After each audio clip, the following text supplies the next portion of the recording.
So good morning, everyone. Yeah, good morning. The first session of today's talk is by Mrs. Lavanya MB. Uh, she has been in the field of teaching for more than 5 years, and she has also been in the industry for more than 4 years.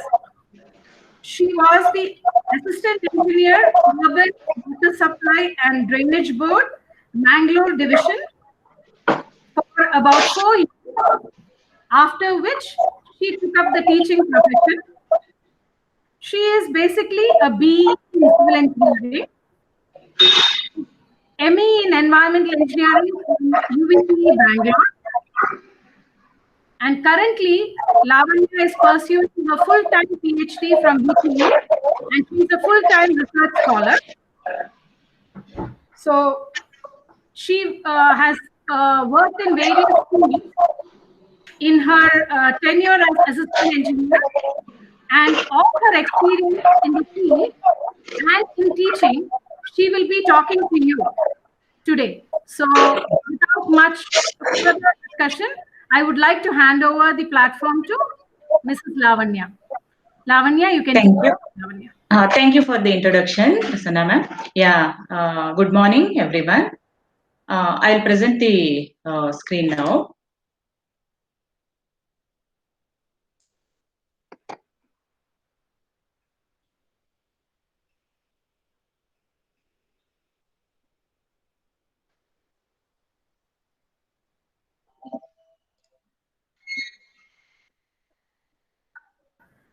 Yes, Lavanya, your screen is visible. You can able to see the PPT? Yes, yes. Yeah. One second. You need to, I think it was visible, now it has gone. Uh, Yeah, it's clear now. It's clear now. yeah, it's clear. Yeah. Yes. Uh, Today, let us talk about the phytoremediation of heavy metal, polluted water, and soil. Let us know about pollution. What is pollution? What is pollution? Pollution is nothing but the substances which are enters into the air or water or soil, which causes health effects to human beings or any living organisms. See, we know this pollution. Why the pollution matters? Why the pollution matters? Because it causes negative impact. It causes the negative effect. Hello? You're audible. Audible. Okay. It causes the negative impacts on living organisms. So we have to. There is a concern about the pollution. Okay, pollution is defined. I told pollution is nothing but the entry of the foreign substances or any substances which is in which causes the effect on living organisms, either health effects or discomfort, whatever it is.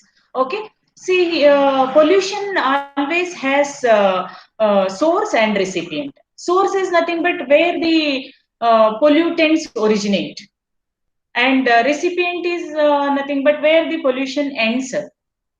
For example, if a industry, it produces some, for example, paper industry, it produces paper. In turn, it causes the environmental pollution. So we can consider industry as a source. Whereas recipient, the living organisms, plants, human beings, or the animals are the recipients. Okay, then pollutants are in different forms. Either it is gaseous form or liquid or in the solid form. And the pollution, the sources we can classify into two types. That is point source and non-point source. Point source is nothing but we can identify the source. For example, if a vehicle emitting the exhaust stream, so it contains different pollutants like carbon monoxide, carbon dioxide, or other constituents. Okay, so we can consider vehicle as a point source. Similarly, a pipe which where the wastewater enters into a stream or enters into the soil, whatever it is, where the disposal will takes place, that particular point we can identify as a point source.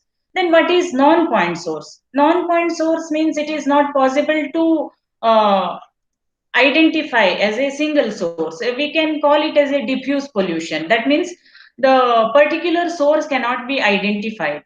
Okay. So, for example, is a uh, flood. Flood grabs all the waste, whatever it is, a solid waste or either it is a liquid waste. Whatever the waste comes along with the flood, that flood water we will consider it as a non-point source.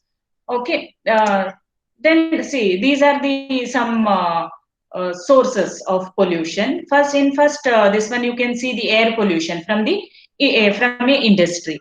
Similarly, second figure, that is plant fertilizers. Due to this modern agricultural activities, the fertilizers or pesticides will be used to kill the pest and to increase the yield of the crop. So these fertilizers or pesticides, after utilize, some quantity will be utilized for the killing the pests, and some amount of fertilizers will be used for the growth of the plant.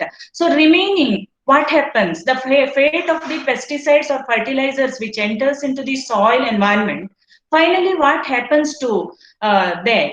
So it will leaches and enters into the natural water bodies. Either it is a lake or it is a stream, and it causes pollution. You can see in the second figure that the fertilizers or pesticides or impurities enters into the lake body, and there the water hyacinth or the aquatic plants will flourish by consuming those nutrients or impurities. Okay, this is causes the enough sunlight will not enters, and it causes the lake pollution. Similarly, natural water bodies like rivers.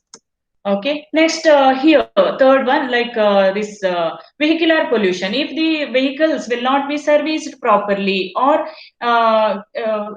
some measures will not be taken, then there will be more amount of impurities will be emitted into the environment, exhaust emission. And then the fourth one, you can see here the solid waste. It is dumped here and there, and the tank is full. It is not clean properly. So finally, what happens if rain comes? The degradation, already the degradation of the waste will start if the waste will be dumped for 2 3 days without cleaning that particular site. If the degradation will takes place, different impurities will generate, and if the rainfall will take place, they in turn enters into the water body and enters into the natural water stream. Then what are the consequences if the pollution happens? Okay, if the impurities enters into the natural water body or air, or if it enters into the soil, what are the consequences? First one is the it disturbs the ecosystem. What is ecosystem? Ecosystem is nothing but the environment or the habitat where the living organisms uh, builds. So, for example, water ecosystem for fishes and water plants, aquatic plants will be there. How these pollutants will disturb the ecosystem?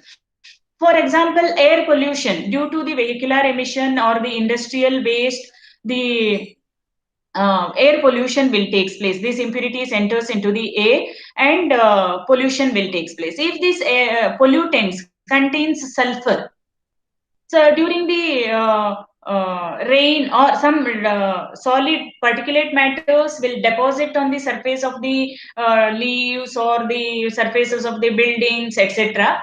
And if suppose rain comes, this sulfur reacts with the rainwater and it enters into the soil environment. So it causes the soil unfertile, or it disturbs the it disturbs the natural growth of the plants. All it kills the microbes present in the soil. So it in turns affect all the forest ecosystem as well as the uh, water ecosystem, because the rainwater, once it percolates, the impurities enters into the soil. If the runoff will takes place, the whatever the impurities enters into the water stream, in turn enters into the river or lakes, and it affects the water ecosystem also. It enters terrestrial ecosystem, that is forest and soil ecosystem, as well as it enters the water ecosystem. Next one is global warming. You know, CO or CO2, that is carbon dioxide and carbon monoxide and methane. These are all emitted from the vehicular exhaust and also from the industries. If these gases like carbon dioxide or carbon monoxide or some other gases which traps the heat, which is the sunlight, the heat comes from the sunlight, it enters into the earth's surface and it reflected back. But these gases will uh, will not allow the heat to reflect back. It will trap the heat so that temperature of the earth will goes on increases. Okay, that is nothing but global warming. Then human health. We know air pollution, it contains number of pollutants. It causes asthma or lungs disorders or Parkinson's or some neurological, that is Parkinson's is nothing but neurological disorders. And also it causes other neurological diseases as well as the heart problems, etc., will caused by these air pollutants. Similarly, the pollutants enters into the water ecosystem. If we drink such water, what will happen? It in turn enters into our body and it may contain the heavy metals also. Okay, these emissions from the industries or vehicles contains some amount of lead. Lead is a heavy metal. So you know the heavy metals will not easily dissolve in water because these are hydrophobic in nature. So this will be these heavy metals will be easily dissolved in fat, not in water. If these heavy metals enters in our body, what is the fate of these heavy metals? Because it will not easily dissolves in water, I say. So if it dissolves in water, it will be easily thrown out as waste from our body. It will not dissolve in water, so it goes on accumulate. So accumulation of these heavy metals will take place. This process is called biomagnification. If biomagnification happens, it in turn causes carcinogenic diseases like cancer. Okay, next effect or next consequence is infertile land. Already I discussed during the disturbance of the ecosystem. There the sulfur or nitrates. Nitrate, okay, anyhow, nitrate is a nutrient. So the plants will take nitrates and convert into different forms, nitrates, nitrites, etc., and it will be useful for the plant growth. But if it is excess, so excess nitrates or sulfate, it reacts with water and it, what is the fate? Finally, the sulfur dioxide reacts with water, gives sulfuric acid. Similarly, nitrates, nitric acid. So acid, if it falls on the soil surface, it infertile the land or it alters the properties of the soil. So this is the effect of the pollution on ecosystem and human health and soil ecosystem. Okay, how we can reduce the pollution? So we know here we have gathered to discuss about the phytoremediation. I am talking about pollution because you should understand the phytoremediation means you should know what is pollution. Okay, this is the if you have the knowledge about the pollution and what are the conventional methods available to reduce the pollution, then only we can compare the conventional methods to the phytoremediation. Okay, so let us discuss what are the conventional methods are available to reduce the pollution. To reduce the soil pollution, there are different methods available. That is, first one is excavation. thermal treatment, acid leaching, and electro reclamation. Similarly, for water treatment, sedimentation and thermal treatment with mechanical filtration. Okay, see, coming to the excavation.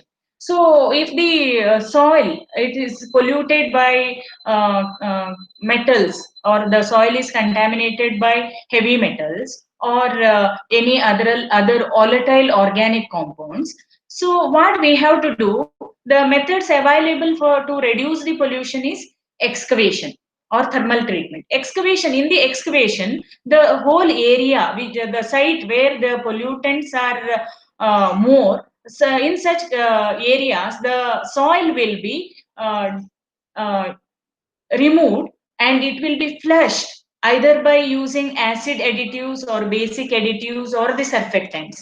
For example, the acid additives will be used when the area will be polluted with uh, the metals like zinc or heavy metals, because this acid is a very good leaching agent.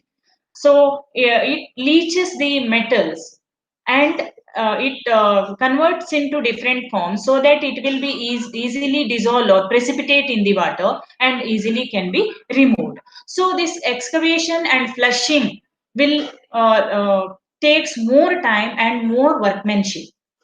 See, just imagine there is 100 acres of land. We have to remediate that soil. What we have to do? We have to take the big machineries, okay, and we have to excavate it. We have to replace the excavated portion with some other soil, and this excavated soil should be properly flushed to remove the impurities. It is a laborious job. It takes years together to clean the area, and alternative soil or is required to fill the excavated portions.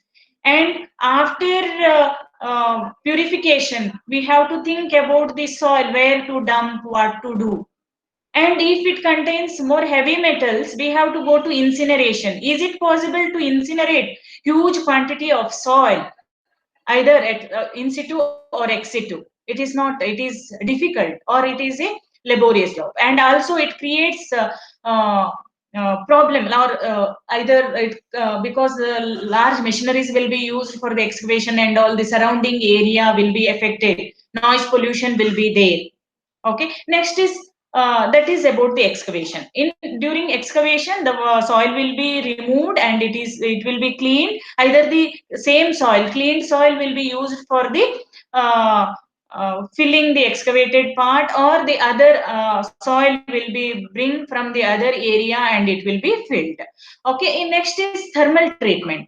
Mainly this thermal treatment will be given to the soil because to reduce the volatile organic compounds. If the soil will be heated, the volatile organic compounds will evaporate, and it reduces. For example, benzene or phenols or petroleum hydrocarbons, etc. When we heat the soil, no, these volatile organic compounds gets evaporated in the environment.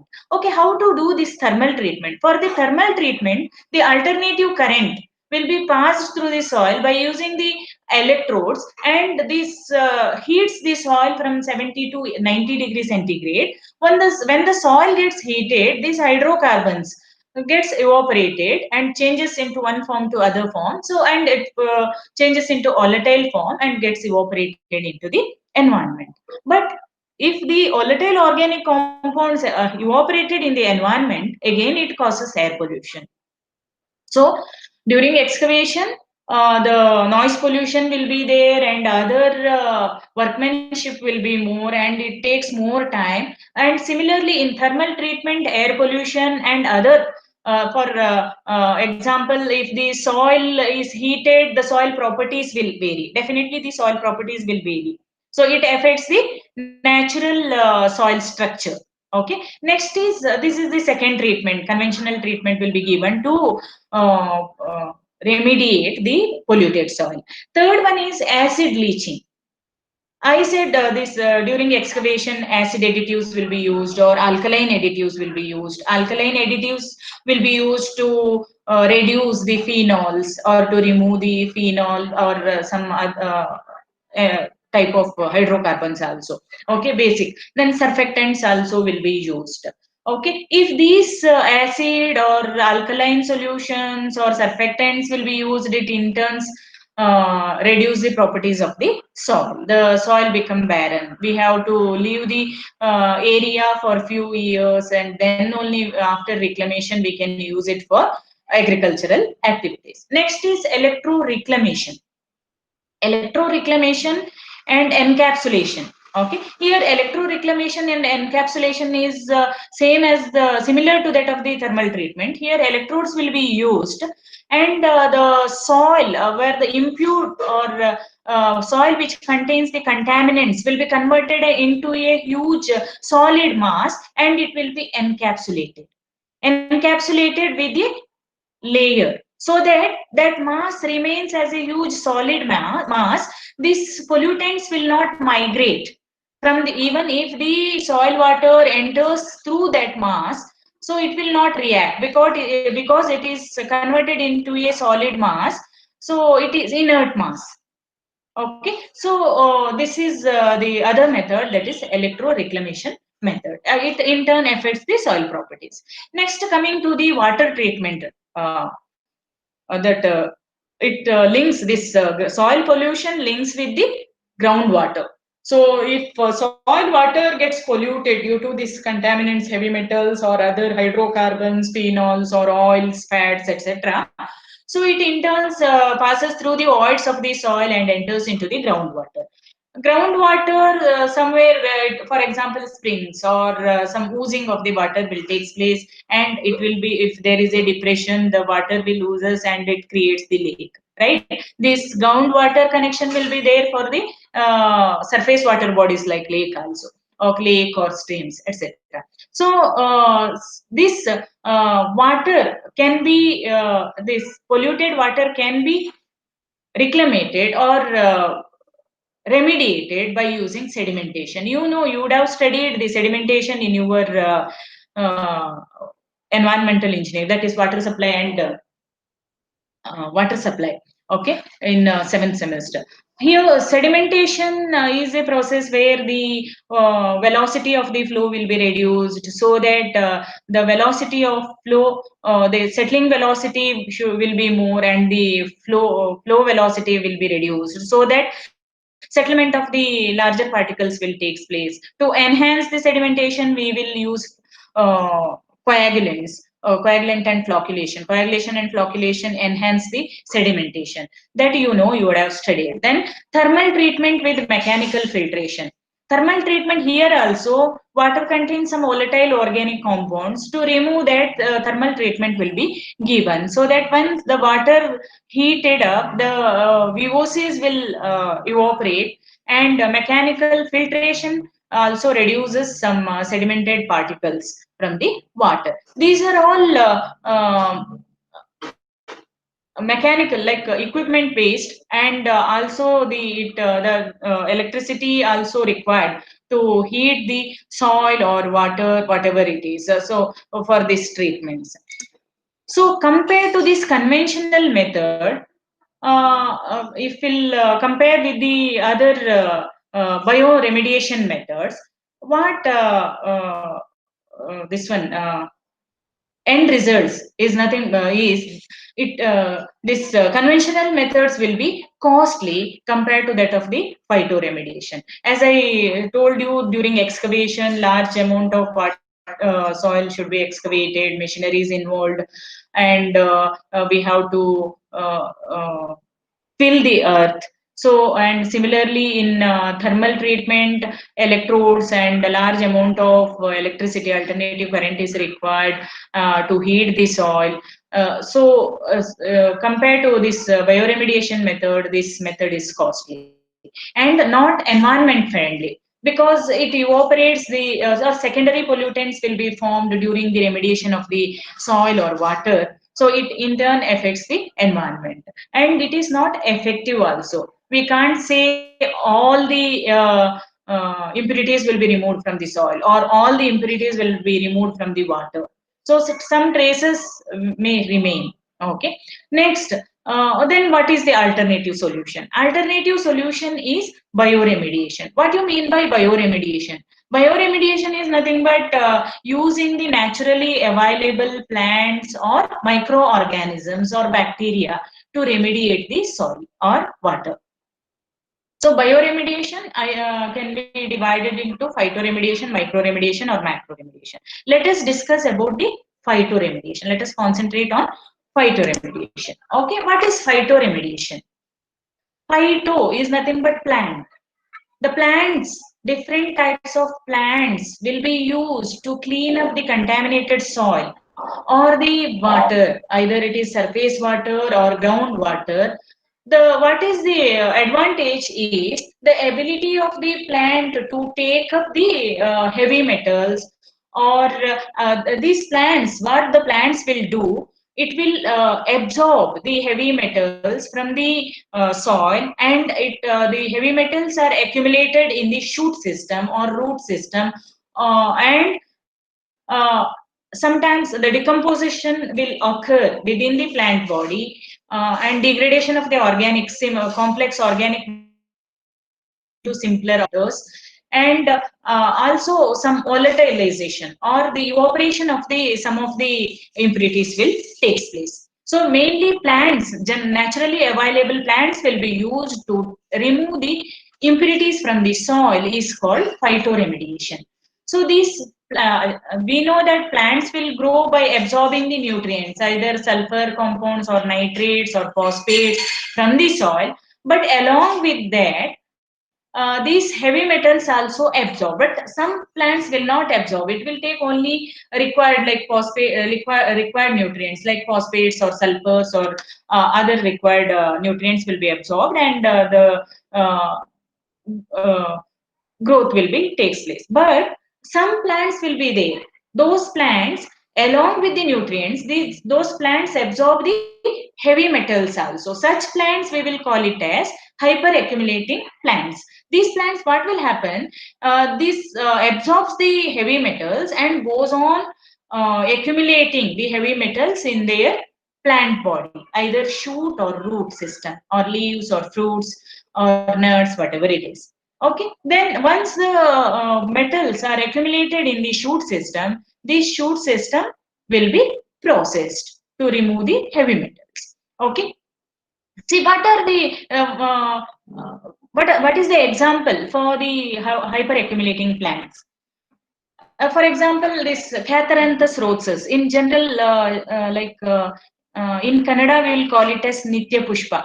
So it is a ornamental plant. Similarly, this Dactylona. Dactylona means garike. So for Ganesha, we will use garike. Uh, so that Ganesh Habba, that for garike is a grass. So the scientific name is Dactylona. So it is also a hyper-accumulating plant. Okay. So these type of different plants will be there, willows and some kind of palms, and aquatic plants like water hyacinth and water lettuce, etc. will be used as a hyper-accumulating plants. And one more plant that is in coastal areas, mangroves. Mangroves are a very good hyper accumulating plant that effectively removes the hydrocarbons or oil spills near the coastal areas. Okay, these are some identified plant species which removes or hyper accumulates the heavy metals in their shoot system, and these heavy metals can be removed by different processes. Okay, so this is the phytoremediation pathway. I told some of the metals, some amount of metals will be absorbed and some amount will be taken up, and it will be accumulated in the plant system, and there either degradation will be takes place or decomposition will be takes place, and some amount of heavy metals gets evaporated in the atmosphere. That is, we can see here in the picture the vaporization or diffusion, or that this VOCs or volatile or compounds will be evaporated in the atmosphere, that we will call it as phytovolatilization. The process, different types of phytoremediations are rhizofiltration, phytovolatilization, phytodegradation, phytotransformation, and phytostabilization. See, phytovolatilization is nothing but the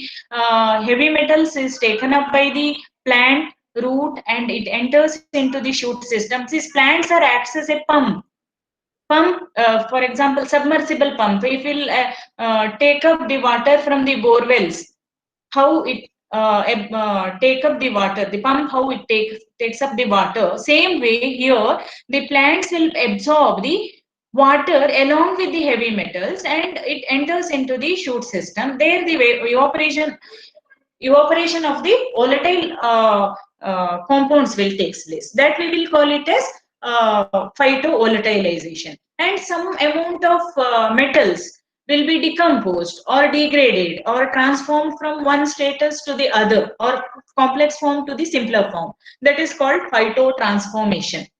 Then after growth, after this heavy metals enters into the plant body, the plant leaves or the shoot system will be removed. That is called phyto, or that removed, and this process and the heavy metals gets extracted. Okay, and here the plant roots extract the heavy metals. That method of extraction of the heavy metals from the soil by the roots of the plant is called phytoextraction. Okay, and during this extraction process, if the microbes are present, the microbes emit some of the enzymes. These enzymes effuse, or the secretion of the enzymes degrade the organic matter or degrade the heavy metals in the rhizosphere, that is in the root zone itself. Okay, that is called effusion of secretion or rhizofiltration, where the microbe emits the enzymes. These enzymes will be used for the rhizofiltration. And stabilization means rhizostabilization. Due to these enzymal activities, some of the metals are converted into different states and it will not mobile, or this metals will be converted into immobile state, immobilization of the metal. Because the metals are stabilized, these will not react with water and it will enters into the water body, so it will remains in the soil itself. That process is called phytostabilization.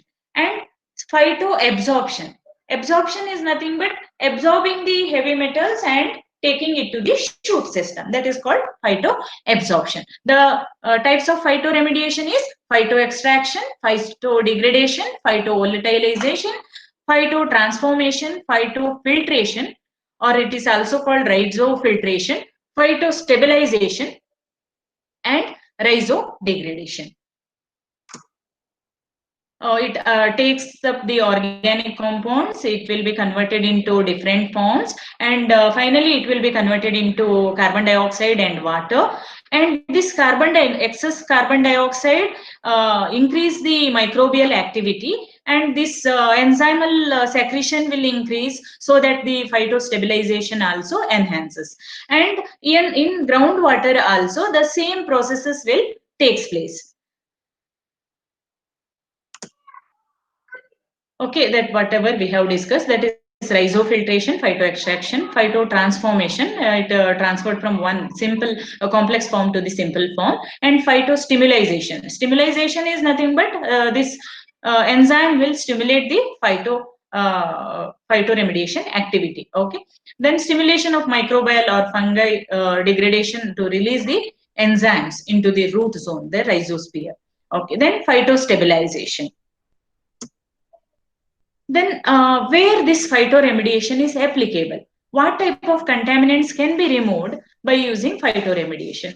Then mainly the heavy metals and nuclear waste, that is radionuclides, that is uranium, strontium, and chlorinated solvents, that is trichloroethane, then petroleum hydrocarbons like BTEX, and polychlorinated biphenyls, PCBs, and polynuclear aromatic hydrocarbons, PHs, then chlorinated pesticides and insecticides, explosives like TNT, DNT, TNB, RDX, HMX, etc. Then nutrients like nitrates, excess nitrates causes eutrophication of the lakes, and phosphates also that can be removed, and ammonium, and for removal of the surfactants. Mainly for removal of hazardous waste, we can use the phytoremediation. But the question is where we can use the phytoremediation? For all type of soil, for different depths, is it possible to use? No. Phytoremediation can be used when the if we consider a soil for a depth up to 3 feet, we can to remove up to 3 feet. If you want to remove the impurities, we can go for phytoremediation. Similarly, for groundwater up to 10 feet uh, from the surface. These technologies are applicable to the sites where the impurities will be low and moderately polluted, contaminated areas. If the impurities will be very high, we can't go for phytoremediation, because the plant has its it will grow in certain climatic conditions. Means if the impurities will be low or in moderate state, then these plants will survive. If the impurities will be more, the plant growth will hinders. It will not take place properly, so that the phytoremediation process will not be effective if the contamination will be large. Then after this remediation, after growing the plants in the contaminated site, finally what is the fate of the metal which is accumulated in the plant? What we have to do, once the plants are grown in the area which contains the contaminated soil, this waste materials is accumulated in the root system or shoot system. So depending on either it is more in the root or shoot. If shoot, it will not enters. It is enters in only the rhizosphere, only the root system. Then only the roots will be removed, and the roots will be processed depending upon the concentration of the impurities. If the toxicity will be more, we have to go for incineration. Incineration is nothing but a process where the these impurities will be subjected, or waste will be subjected to a very high temperature. It will be directly converted into the ash in the presence of oxygen. So this ash, or the whatever the byproduct after the incineration, contains the heavy metals. These heavy metals can be extracted or recovered, and can be used for different processes. Okay, so here the if we'll consider the volume of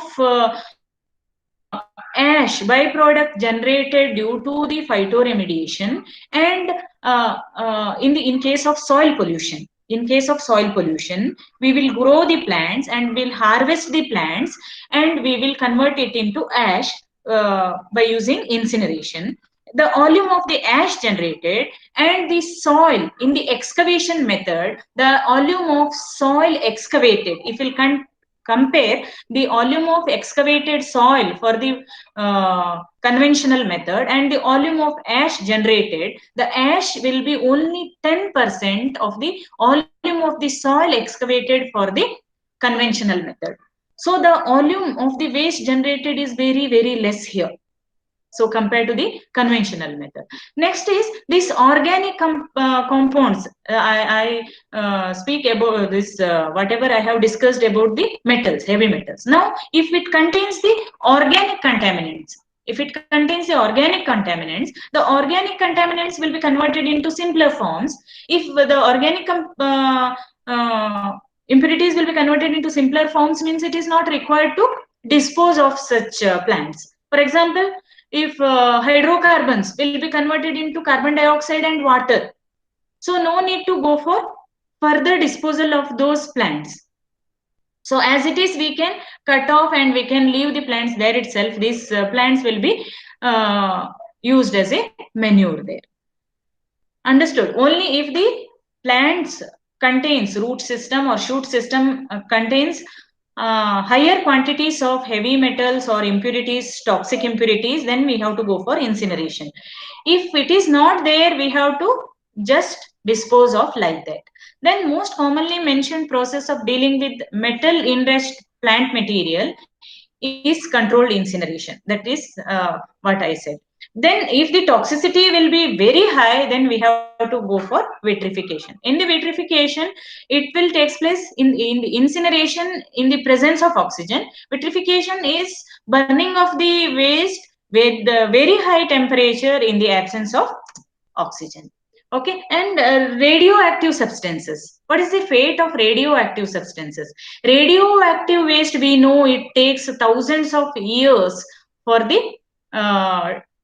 decomposition.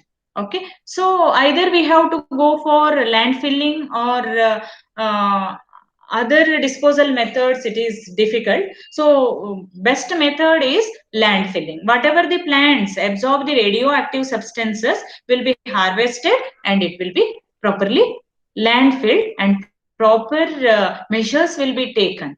While harvesting, while growing the plants also, it will be properly fenced so that the grazing animals will not should not enters into the site and graze the plants where the accumulation of impurities will be there. In such case, what will happen? These waste impurities will enters into the food chain. For example, if a cow feeds on the uh, phytoremediated, the plants grown in the phytoremediated area, where this impurities enters into the cow's body, and whatever the milk we will get it from that cow contains the impurities, that is heavy metals, because it is highly soluble in the fat.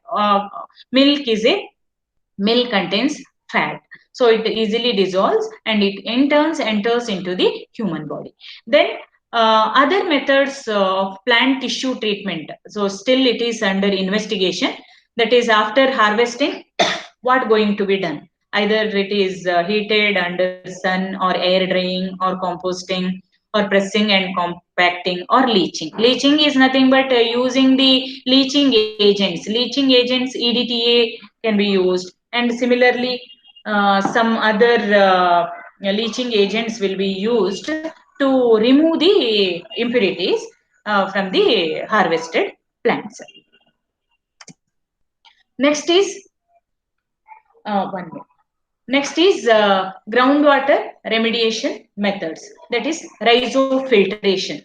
So same, whatever the methods we will use to remediate the soil, same methods will be used for remediate the groundwater. Only thing is the plants or trees will be used, because the trees, the root zone will be, the depth of the root zone will be more compared to that of the this grass or fern, whatever it is. So because the groundwater should be remediated, the depth of the water body will be more. In such cases, we have to go for uh, uh, the root rhizosphere should be more. Okay. Next is either see there the in groundwater remediation process, either directly we can grow the plants and we can remediate the water, or else the water will be pumped in the troughs where the uh, hyperaccumulating plants are grown. The troughs, in the troughs, the hyperaccumulating plants will be grown, and there the water will be pumped and remediated. After remediation, the filtration should be done to either, because here either precipitation takes place or the absorption will take place. Precipitation means the precipitate will be there in the water, that should be removed by proper filtration. The sunflower plant will be used to remediate the radio nuclear waste near Chernobyl, in a case study near Chernobyl, to remove this cesium and strontium, the sunflower plants will be used. Here, rhizofiltration takes place and it removes the radionuclear wastes. Then phytotransformation, the same thing, whatever we have discussed in the soil pollution, soil phytoremediation. Transformation means from one state to other state, the impurities will be transformed from complex state to the simple state. Okay. Next, technology performance. As I said, if full scale phytoremediation, if we have to go for means, till now there is a single project is not completed for full state, so we are not getting full idea, because any project, if it completes fully, then we will get the clear idea. So then also some regulatory aspects also takes part here. Proper regulations and some guidelines will be there, means we can go for the phytoremediation process to remediate the contaminated sites or the contaminated groundwater. So another few years are required. Still researches are going on to get clear idea about the phytoremediation. We should wait for few years. See here the advantage of phytoremediation. Before that, let us discuss how the site should be to apply the phytoremediation process to remediate the soil.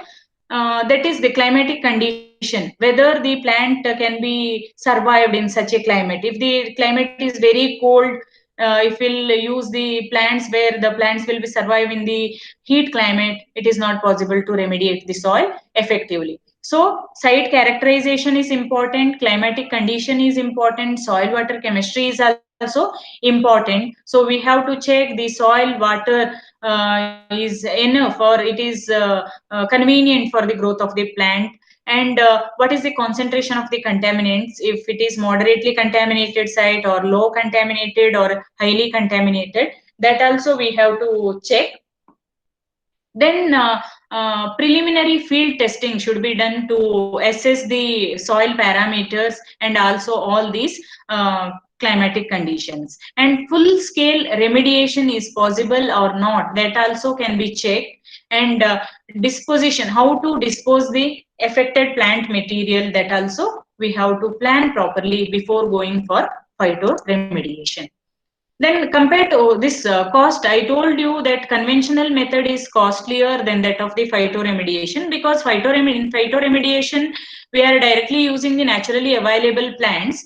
So there is no direct contact with the contaminated soil. So it will be less, it will not affect the person who is handling the contaminated area. Then compared to cost, the cost estimate for phyto extraction is around $10,000 per acre just for planting. But for maintenance, that is remediation cost, maintenance, monitoring, verification, testing, etc., totally the estimated cost will be $60,000 to $100,000 per acre. Okay, another estimate states that these are collected from the case studies. Another estimate placed cost at approximately $80 per cubic yard of the contaminated soil. Removing radionuclear waste from the sunflowers plant means it costs around $2 to $6 per 1,000 gallons of water in case of water remediation. Then what are the advantages of phytoremediation? The advantages can be performed with minimum environmental disturbance. Environmental disturbance will not be there during excavation, noise pollution, or it affects the surrounding area, and such cases will not, problems will not be there in the phytoremediation. We are planting the trees, it will increases the aesthetic view of the area also. Then applicable to broad range of contaminants. It will be applicable to hydrocarbons, it can be applicable to heavy metals or phenols, oils or petroleum products, nuclear substances, etc. Okay, and possibly less secondary pollutants. Some amount of volatile organic impurities will be released during phytovolatilization, but compared to other methods, thermal treatment or other methods, conventional methods, here the secondary pollutants will be less. Then the pollutants will be converted into CO2 and H2O. Then toxicity will be less. Then cost effective. Large volumes of water having low concentration can be effectively removed. Then low concentration of impurities can be effectively remediated. Okay, topsoil is left after phytoremediation, can be reclaimed and can be used for agricultural purposes. Then soil can be left at site after contaminants are removed rather than having to be disposed of or isolated. That will be in the conventional system we will use during excavation. Either it is to be disposed of or it should be isolated, and some other soil should be bring to the site to refill. So these problems will not be there if you use phytoremediation. And cost effective for large areas having low to moderately contaminated surface soils. And it reduces the volume. I told you that only the volume of the ash generated during incineration, only 10% of the soil excavated during the conventional method. Then can achieve remediation goals without using toxic chemicals. And reduce the risk of exposure. There is no direct contact, so it reduces the risk. And plant uptake of contaminated groundwater can prevent of off-site migration. So if it stabilizes the waste, the waste the other, so the pollution of the groundwater will be less. Then limitations are, it also same as that of the conventional method. Phytoremediation also have some limitations. These limitations can be considered for further research works. How can, because compared to conventional methods, it is cost effective and many advantages will be there. Why can't we can overcome the limitations? Let us discuss about the limitations, and we can concentrate our, if you are interested, you can concentrate your research on the limitations. How can be any limitations? Okay. First one is long length of time required to remediate the soil, because one house is not enough to effectively remedy pollution or water. Treatment is generally limited to the soils at less than 3 feet in the surface of the soil, and in the case of groundwater, it is 10 feet. That is a limitations, major limitation. And climate or hydraulic conditions, flooding, drought, that will be effect. So we can't reach the goal if the in between flooding or drought will be there, because the plant growth will hinders. Then ground surface site have to be modified to prevent flooding or erosion. Entry of water can be uh,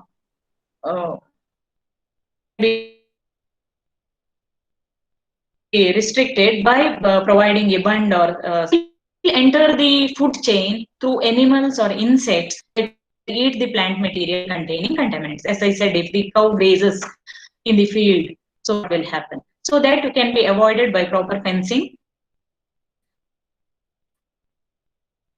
required, including chelating agent to facilitate uptake by breaking bonds binding contaminants to soil particles. That, see, generally naturally available enzymes will be there, the microbes will be there, which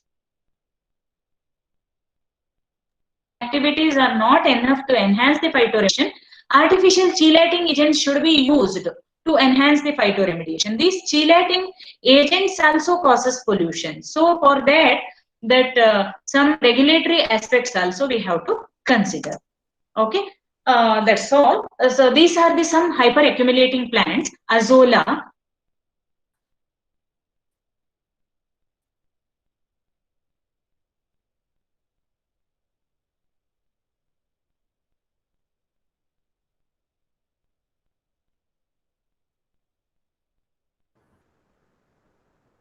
Lavanya?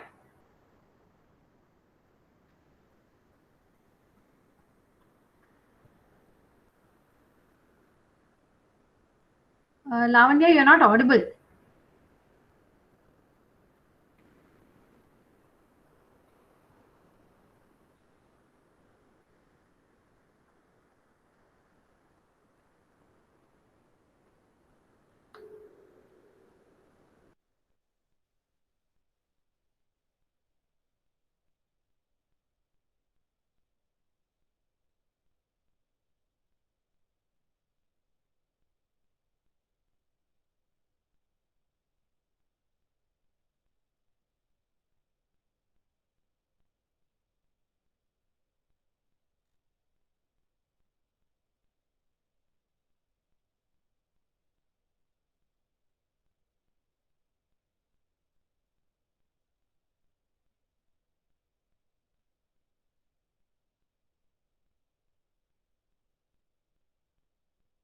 Tell them. Okay. Everybody, ma'am will be joining back. She has a net problem. Give her 2 minutes. Okay.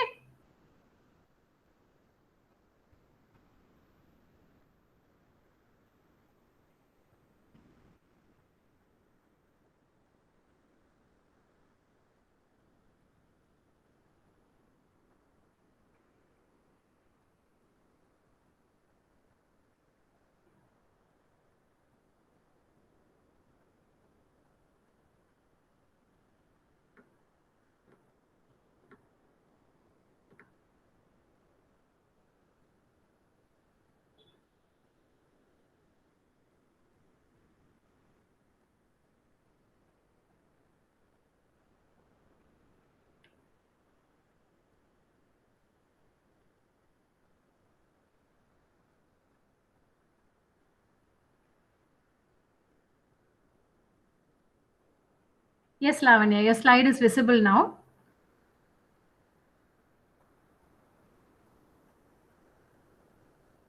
Lavanya, you are on mute.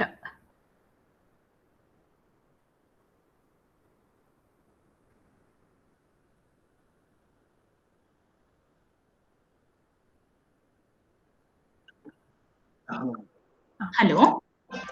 Hello. Yes, yes. Hello. We can hear you. Can you able to hear? Yes, yes, yes. Please continue. Can you see the screen? Yes. PPTs? Yes, Yeah. yes. These are the accumulating, hyper accumulating plants. Azolla, this will be used for the remediation of the water bodies. It is also used as cattle feed.